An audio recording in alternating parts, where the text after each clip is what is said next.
ఇది కేవలం సమాచారంగా మాత్రమే భావించండి. వైద్య నిపుణులను సంప్రదించండి. Welcome to Sakshi health. పిల్లలు ఎక్కువగా ఫోన్ వాడడం వలన లేకపోతే పేరెంట్స్ అరే వీళ్ళ బాధ మనం తప్పించుకోవడానికి వాళ్ళకు ఫోన్ ఇచ్చిన ఆటిజం వస్తుందని మీకు తెలుసా? కానీ ఇప్పుడు అదే జరుగుతుంది. అంతేకాదు కోవిడ్లో ఎక్కువ మంది పిల్లలు ఆటిజం పేషెంట్స్గా మారిపోయారు. అది మీకు తెలుసా? ఇవన్నీ విషయాలు తెలుసుకోవడానికి మనం ఈరోజు వరల్డ్ ఆటిజం డే సందర్భంగా మనం రెయిన్బో హాస్పిటల్కి వచ్చాము. డాక్టర్ సింధూరా గారు ఉన్నారు, పీడియాట్రిక్ న్యూరాలజిస్ట్. తను డైలీ కేసెస్ చూస్తున్నారు కాబట్టి లేటెస్ట్ వాళ్ళు చూస్తున్న కేసెస్లో ఆ రీసెర్చ్లో వాళ్ళ ఫైండింగ్స్ ఏంటో మనం ఇప్పుడు తననే అడిగి తెలుసుకుందాం. చెప్పండి మేడం, కోవిడ్ చాలామంది పిల్లల్ని ఆటిజం పేషెంట్స్గా మార్చేసిందా? I would say yes. కోవిడ్లో ఎక్కువ లాక్డౌన్ వల్ల ఎంగేజ్మెంట్ తక్కువ అయిపోవడం వల్ల ఆటిజం కేసెస్ అనేవి డెఫినెట్గా పెరిగాయి. కోవిడ్ వల్లనే అని చెప్పను, బట్ ఆ సిచ్యువేషన్స్ వల్ల తనని ఇంట్లోనే ఉండడం, ఎక్కువ టీవీ స్క్రీన్ పెట్టడం వల్ల ఆటిజం కేసెస్ అనేవి డెఫినెట్గా పెరిగాయి. ఓకే మేడం, ఇప్పుడు ఫోన్ యూసేజ్ అనేది అంటే తప్పించుకోలేని పరిస్థితిలో ఉన్నాం. ఫర్ ఎవ్రీథింగ్ ఫోన్ ద్వారానే మన కమ్యూనికేషన్ అంతా జరుగుతున్నది. పిల్లల్లో కూడా ఫోన్ యూసేజ్ చాలా ర్యాంపెంట్గా ఉంది. సో పిల్లలు ఎక్కువ ఫోన్ వాడడం అంటే ఇన్ని అవర్స్ వాడితే ఆటిజం రావచ్చు అని ఏమన్నా చెప్పొచ్చు? అలా స్పెసిఫిక్ గైడ్ లైన్స్ అంటూ ఉండవు, కానీ even Indian Academy of Paediatrics కూడా 2 సంవత్సరాలు వచ్చే వరకు పిల్లలకి కంప్లీట్గా జీరో స్క్రీన్ టైం, అసలు మొబైల్ కానీ టీవీ కానీ ఎలాంటి స్క్రీన్ టైం ఇవ్వద్దనే చెప్తున్నారు. ఎందుకంటే టీవీ అండ్ మొబైల్లో ఓన్లీ వన్ వే కమ్యూనికేషన్ ఉంటుంది. సో దానివల్ల పిల్లల్లో ఈ behavioural issues, hyper activity, autism ఇవన్నీ వస్తున్నాయి. సో ఎస్, మొబైల్ వల్ల ఆటిజం వస్తుందా అంటే డెఫినెట్గా ఆటిస్టిక్ ఫీచర్స్ అనేవి పెరుగుతున్నాయి, కానీ ఇన్ని అవర్స్ అనేది ఏమి స్పెసిఫిక్గా లేదు. కాకపోతే ఎంత హ్యూమన్ ఎంగేజ్మెంట్ పెంచితే అంత బెటర్గా ఉంటుంది. మేడం, అంటే ఇప్పుడు పిల్లల్లో మనం ఇప్పుడు తీసేస్తే వాళ్ళు ఏడ్ చేసే స్టేజ్కి వెళ్ళిపోయినారు, సూసైడ్ స్టేజెస్కి కూడా వెళ్ళే పరిస్థితులు మనం చూస్తున్నాం. రైట్. సో అంటే మన పేరెంట్స్ ఎప్పుడు వాళ్ళని కనిపెట్టాలా మేడం? అంటే మనం I think we should consult a paediatric neurologist, లేకపోతే మన అబ్బాయి ఆటిజం వైపుకి వెళ్ళిపోవచ్చు అనేది డేంజర్ బెల్ ఎప్పుడు ఉంటుంది మేడం? సో ఐడియల్గా అయితే ఆటిజం స్క్రీనింగ్ ఉంటుంది 18 months ఆఫ్ ఏజ్లో. సో 18 months ఆఫ్ ఏజ్లో కొన్ని లక్షణాలు మనకు కనిపిస్తాయి. దాన్ని బట్టి మనం తెలుసుకోవచ్చు పిల్లాడికి ఆటిజం ఉందా అని లేదా. అది మీకు అర్థం అవ్వడానికి నేను సింపుల్గా చెప్తాను. All we have to do is clap. So clap అంటే CLA and P. 18 months of ఏజ్లో C స్టార్ట్స్ ఫర్ కమ్యూనికేషన్. అంటే నాకు కావాల్సిన నీడ్స్, అమ్మ వాటర్ వద్దు ఇది కావాలి అని చెప్పగలుగుతున్నాడా లేదా, 2 word కమ్యూనికేషన్ ఉందా, that is stands for C. L stands for looking, అంటే ఇప్పుడు నేను మీతో మాట్లాడుతుంటే మిమ్మల్ని చూస్తున్నాను, సో ఐ కాంటాక్ట్ ఉందా. A ఈజ్ ఫర్ అటెన్షన్, కావాల్సిన ఐటమ్స్ని అలా పాయింట్ చేసి చూస్తున్నాడా లేదా. And P stands for patterns, అంటే ఇట్లా ఇట్లా ఎక్కువ ఎగ్జైట్ అయిపోవడం, చప్పట్లు కొట్టుకోవడం, ఇలా ఇలా అనడం, అలాంటి రిపిటేటివ్గా ప్యాటర్న్స్ ఏమైనా వస్తున్నాయా. సో కమ్యూనికేషన్ లేకపోయినా, లుకింగ్ ఐ కాంటాక్ట్ ఇవ్వకపోయినా, నాకు ఇది కావాలి అని పాయింట్ చేయడం లేకపోయినా, ఈ ఎక్స్ట్రా కొత్త కొత్త ప్యాటర్న్స్ వచ్చినా, ఇవన్నీ ఆటిజం సైన్స్.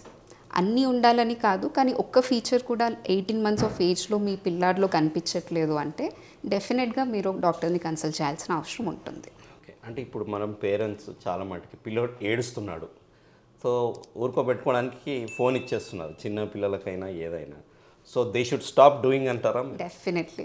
నేను రోజు పేరెంట్స్కి కౌన్సిల్ చేసినప్పుడు ఫోన్ తక్కువ చేయండి అన్నప్పుడు వాళ్ళు అనేది ఇదే, ఇద్దరం వర్క్ చేస్తున్నాం మేడం, ఎలా కుదురుతుంది మాకు అని. బట్ అన్ఫార్చునేట్లీ అది వాళ్ళకి అర్థం కావట్లేదుకి అదే హామ్ చేస్తుంది అన్న విషయం.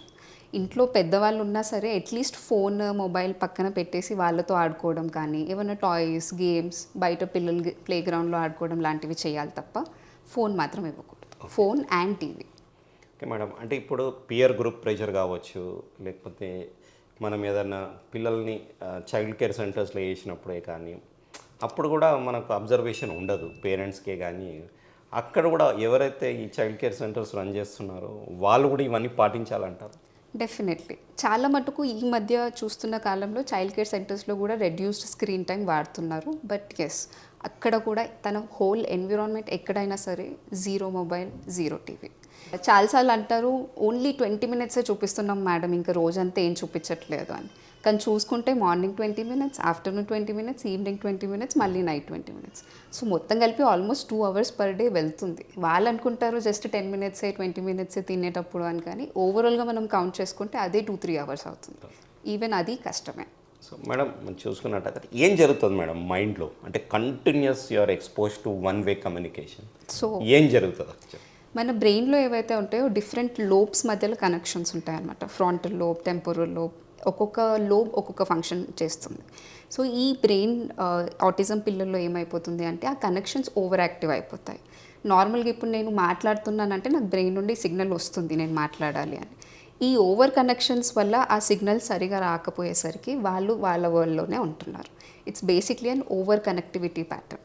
ఓకే మేడం, ఇప్పుడు ఆల్రెడీ ఆటిజం పిల్లలు ఎవరైతే ట్రీట్ అవుతున్నారో, అంటే ఇప్పుడు ఈ సినారియో కొత్తగా మనం వీ హ్యావ్ డిస్కస్డ్, బట్ ఇంతకుముందు వచ్చిన పేషెంట్స్ది అది ఈజ్ ఇట్ జెనెటిక్ ఆర్ ఇంకేదైనా రీజనా? ఎస్, జనరలీ ఒక 15-20% ఆఫ్ కేసెస్ ఎవరైతే ఆటిజం వస్తున్నారో వాళ్ళ దాంట్లో జెనెటిక్ కారణాలు ఉండొచ్చు. అలానే ప్రతి ఒక్క పేషెంట్కి జెనెటిక్ టెస్టింగ్ చేయాల్సిన అవసరం ఉండదు.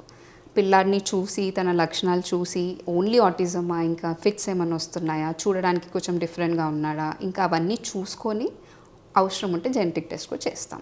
ఓకే మేడం, ఇప్పుడు వీళ్ళు అంటే ఊరికే మాట్లాడడము, చేసిన పని మళ్ళీ చేయడము, లేకపోతే స్లోగా రియాక్ట్ అవ్వడము, అంటే వాళ్ళ ప్రపంచమే ఒక వేరేగా వాళ్ళు సృష్టించుకుంటారా, లేకపోతే వాళ్ళు పుట్టినప్పుడే వాళ్ళ మైండ్ అట్లా ఉంటుందా? లేదు, ఇది డెఫినెట్లీ పుట్టినప్పుడు అయిన ప్రాబ్లం కాదు. ఈవెన్చువల్లీ ఆ బ్రెయిన్ ఏదైతే ఉందో అది అలా అడాప్ట్ అవుతుంది అనమాట. సో తను వాళ్ళ వరల్డ్లోనే ఉంటాడు.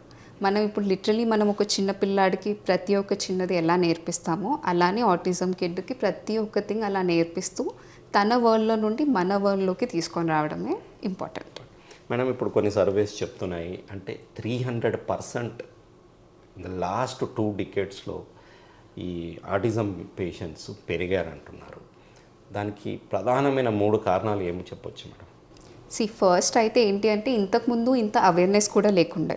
ఆటిజం అనేది ఒకటి ఉంటుంది అనే విషయం కూడా ఎవరికి తెలియదు. ఇప్పుడు ఆటిజం అనే అవేర్నెస్ పెరగడం వల్ల ప్రతి ఒక్కరూ ముందే తెలుసుకొని వచ్చి తెలుసుకుంటున్నారు. దానివల్ల కేసెస్ పెరుగుతున్నాయి. సెకండ్, ఈ environment factors, TV, mobile, screen time వల్ల దానివల్ల పెరుగుతుంది. అండ్ అదర్ ఫ్యాక్టర్స్ లైక్ ఫుడ్లో ఇప్పుడు రకరకాల కెమికల్స్ వస్తున్నాయి. అలానే ప్రతి ఒక్క ఫుడ్ అని నేను చెప్పను, బట్ ఈవెన్ దాంట్లో కూడా కొన్ని ఆర్టిఫిషియల్ కలర్స్ వాడుతున్నాం. సో వాటి వల్ల కూడా హైపర్ యాక్టివిటీ, బిహేవియరల్ ఇష్యూస్ వస్తున్నాయని స్టడీస్ తెలుస్తున్నాయి. ఓకే, అంటే మేడం అంత 300% అంటే ఎక్కువ అవడం అనేది వెరీ అబ్నార్మల్. ఒక విధంగా చెప్పాలంటే అది పాండమిక్ లాగానే అవుతుంది ఇప్పుడు. అండ్ స్ప్రెడ్ అవుతుంది అని కాదు, బట్ అంత రేంజ్లో కేసెస్ పెరుగుతున్నాయి. It is definitely a red sign which is telling that we have to act immediately.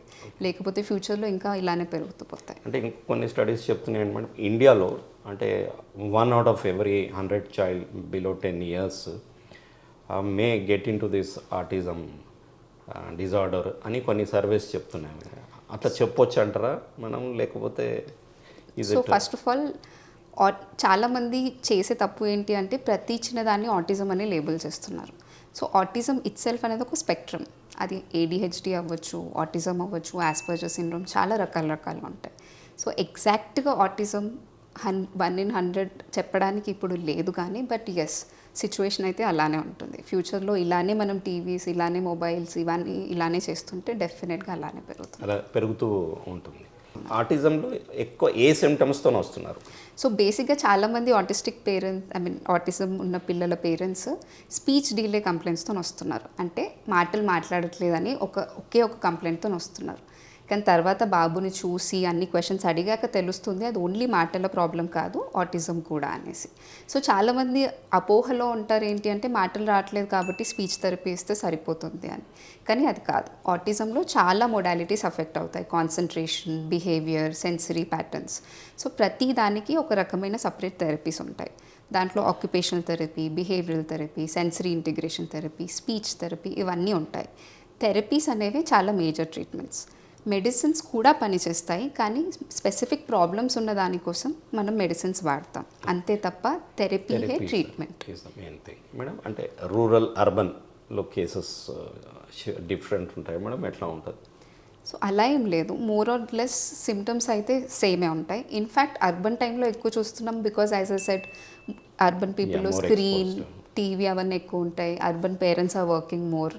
So ఇంతకుముందు అయితే ఊర్లలో పిల్లల్ని ఫామ్లోకి తీసుకెళ్లే వాళ్ళం, పొలాల్లోకి తీసుకెళ్ళిపోతుండే, అక్కడే చూసుకుంటుండే. ఇప్పుడు అలా లేదు కదా, ఇప్పుడు అందరూ సిటీస్లోకి వస్తున్నారు. సో ఇంట్లో పెట్టడం, లేకపోతే స్కూల్లో పెట్టడం, లేకపోతే టీవీస్లో పెట్టడం, ఇలానే అయ్యేసరికి ఇవన్నీ ఎక్కువ చూస్తున్నాం. మేడం అంటే మెయిన్గా వీళ్ళది ఒక 40% ఆఫ్ ఇంటలెక్చువల్ ఇది మన ఐక్యూ అనేది తక్కువ ఉంటుంది అని అంటారు కదా మేడం. సో మరి దాన్ని ఇంప్రూవ్ చేయగలుగుతామా, లేకపోతే దాన్ని ఇంకా పెరగకుండా ఆపగలుగుతామా?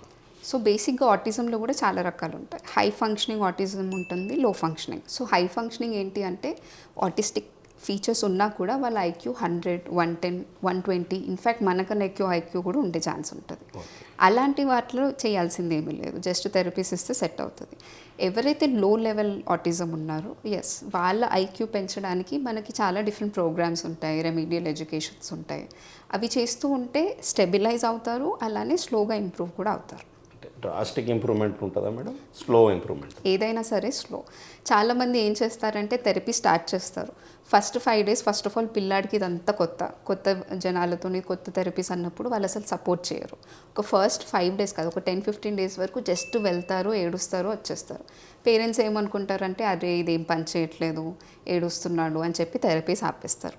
కానీ థెరపీ ఎఫెక్ట్ మనకి కనిపించడానికి కూడా మినిమం 1 to 2 months పడుతుంది. సో పేషెన్స్ అనేది చాలా ఇంపార్టెంట్. 1 day చేసి థెరపీ రావట్లేదు అని ఇంప్రూవ్మెంట్ రావట్లేదు అని థెరపీ స్టాప్ చేస్తే ఇట్ వోంట్ వర్క్. అంటే మేడం అంటే జనరల్ గైడ్లైన్స్ ఏమైనా ఉన్నాయా మేడం? ప్రతి పిల్లాడికి ఈ టెస్ట్ చేయిస్తే ఆటిజం బయటపడుతుంది, ఇన్ని మంత్స్లో పుట్టంగానే, అట్లాంటివి ఏమైనా ఉంటాయి? అదే 18 months అనేది జనరల్గా మనం స్క్రీనింగ్ తీసుకుంటాం. నేను చెప్పినట్టు ఆ 18 monthsలో ఆ క్లాప్ మనం ఫాలో అయ్యి ఇంట్లో మనమే స్క్రీన్ చేసుకోవచ్చు. ఈ ఫీచర్స్లో ఏది అనిపించినా సరే మీరు అప్పుడు డాక్టర్ దగ్గరికి తీసుకొస్తే డాక్టర్ చూసి దాన్ని బట్టి ఏం అసెస్మెంట్ చేయాలి అని డిఫరెంట్ టెస్ట్లు ఉంటాయి, దాన్ని బట్టి చేస్తాం. లైఫ్ లాంగ్ థెరపీ ఉండాలి మేడం? లేదు, తన ఏజ్ పెరుగుతున్న కొద్దీ కూడా తన ఫీచర్స్ అనేవి మెల్లిమెల్లిగా తగ్గుతాయి. తను ఎన్విరాన్మెంట్కి ఎలా అడ్జస్ట్ అవుతాడు అవన్నీ చేంజ్ అవుతుంటాయి. సో లైఫ్ లాంగ్ థెరపీ అవసరం ఉండదు. అంటే ఈ అచీవ్ చేయొచ్చా మేడం? Definitely. అంటే ఏమైనా ఎగ్జాంపుల్స్ ఉంటాయా మీ? చాలా మంది ఉన్నారు, చాలా మంది ఆటిస్టిక్ కిడ్స్ 10th హ్యాపీగా పాస్ అయ్యి ఇప్పుడు ఇంటర్లో జాయిన్ అవ్వడం, సమ్ వొకేషనల్ డిఫరెంట్ కోర్సెస్ చేయడం, డిఫరెంట్ జాబ్స్ చేయడం చాలామంది చూస్తుంటాం. అది కామన్. అంటే ఇప్పుడు మనం కొన్ని రిపోర్ట్స్ దీంట్లో అవైలబుల్ ఉన్న దీంట్లో చూస్తే మేడం, అంటే ఐన్స్టైన్కి కూడా కొంచెం అది ఉండింది అంటారు. ఐన్స్టైన్కి ఎస్ హైపర్ యాక్టివిటీ బిహేవియర్ ఉంది అంటారు. బట్ ఇదంతా ఒక మిత్స్. ఆటిజం పిల్లాడంటే మందబుద్ధి అన్నాడు అంటారు, ఏం చేయలేకపోవడం అంటారు, అది కాదు. అండ్ ఎవరో పిచ్చి అని కూడా అంటారు, అవి ఏమీ కాదు. ఆటిజం అంటే it's just a differently abled children, it's not disability, it's different ability. So they can do all the things which we can do. అన్నీ అచీవ్ చేయగలుగుతారు వాళ్ళు. అంటే అన్ని ఫీల్డ్లో కూడా కొంతమంది ఉన్నారు అంటారు. డెఫినెట్లీ ఈవెన్ ఎంటర్టైన్మెంట్ ప్రతి ఒక్క ఫీల్డ్లో చాలా మంది ఆర్టిస్టిక్ ఆర్టిస్ట్, యాక్టర్స్ చాలా మంది ఉన్నారు. చాలా మంది ఉన్నారు. మీ దగ్గర ఉన్నారు మేడం ట్రీట్మెంట్కి? ఆటిజం ట్రీట్మెంట్ చేస్తున్న వాళ్ళు ఉన్నారు. నా ప్రస్తుతానికి ఒక అబ్బాయి 10th మొన్ననే పాస్ అయ్యాడు. So he's going to join in inter. ఇప్పుడు he wants to become a doctor. Okay. They have all their ambitions. yes and you are helping them like definitely they can achieve also. Absolutely. Madam అంటే ఇప్పుడు autism పిల్లల్ని చూసుకోవడం అంటే even పేరెంట్స్కి కూడా కొంచెం stress out అయిపోతారు వాళ్ళు. సో వాళ్ళకి కూడా మీరు I think you should counsel them and all that. ఎట్లా ఉంటుంది మేడం ఆ ఛాలెంజ్ వాళ్ళు? ఆటిజం అనేది ఒక లైఫ్ లాంగ్ ప్రాబ్లం. సో పేరెంట్స్కి కూడా వాళ్ళ కిడ్నీ ఆటిజం అనే ప్రాబ్లం చూసేసరికి చాలా డిప్రెషన్లోకి వెళ్ళిపోయి ఉంటారు. వాళ్ళకి బ్రేక్స్ దొరకవు, వాళ్ళు చాలా కష్టపడాలి, 24/7 బాబుతోనే ఉండాల్సిన అవసరం ఉంటుంది.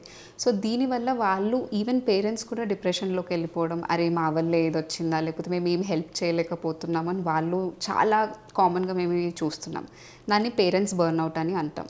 సో ఆటిజం పేరెంట్స్లో ఈ బర్న్అవుట్ అనేది చాలా చూస్తున్నాం. సో వాళ్ళకి అవసరం ఉన్నప్పుడు వాళ్ళు హెల్ప్ తీసుకోవడం, వాళ్ళ రిలేటివ్స్ హెల్ప్ తీసుకోవడం చాలా ఇంపార్టెంట్. ఇదేమి పేరెంట్స్ వల్ల వచ్చిన మిస్టేక్ కాదు, ఇట్స్ జస్ట్ హ్యాపెండ్. వచ్చిన దాన్ని మనం ఎంత తొందరగా యాక్సెప్ట్ చేసి దాని థెరపీస్ అంత స్టార్ట్ చేస్తామో మనం అంత బెనిఫిట్ చేస్తాం. సో ఇది అండి వరల్డ్ ఆటిజం డే సందర్భంగా మనం చూసుకున్నట్టయితే, సో ఆటిజం వచ్చిందనగానే ఏదో డిజేబిలిటీ అన్నట్టుగా కాకుండా అది జస్ట్ ఏ డిజార్డర్. దానికి సంబంధించిన థెరపీస్ ఉంటే సరిపోతుంది. కాస్త ఎక్కడైనా అవసరం ఉన్న దగ్గర మెడిసిన్స్ తీసుకోవాలని డాక్టర్ సింధూరా గారు చెప్తున్నారు. అంతేకాకుండా ఆటిజంని ఎంత త్వరగా గుర్తిస్తే అంత బాగా రిజల్ట్స్ ఉంటాయి. అంతేకాకుండా ఇది లైఫ్ లాంగ్ థెరపీస్ కూడా కాదు, దానికి సంబంధించిన గైడెన్స్ ఉంటే సరిపోతుంది. ఎవరు ఏదైనా లైఫ్లో నార్మల్ పర్సన్స్ లాగా ఆటిజం ఎఫెక్ట్ అయిన పిల్లలు కూడా పెద్ద పెద్ద గోల్స్ అచీవ్ చేయొచ్చు. అంతేకాకుండా గతంలో కూడా అచీవ్ చేసిన వాళ్ళు సైంటిస్ట్స్ ఉన్నారు, ఎంటర్టైన్మెంట్ రంగంలో ఉన్నారు, సో వివిధ రంగాల్లో ఉన్నారు. కాబట్టి తప్పకుండా పిల్లలు ఎవరైతే పేరెంట్స్ నిరాశ చెందకుండా ఆటిజం అయ్యో మా పిల్లాడికి వచ్చింది అని డిస్కరేజ్ కాకుండా సరియైన సమయంలో సరియైన మెడికల్ హెల్ప్ తీసుకుంటే వాళ్ళ పిల్లల భవిష్యత్తు కూడా బాగుంటుందని వారు చెప్తున్నారు.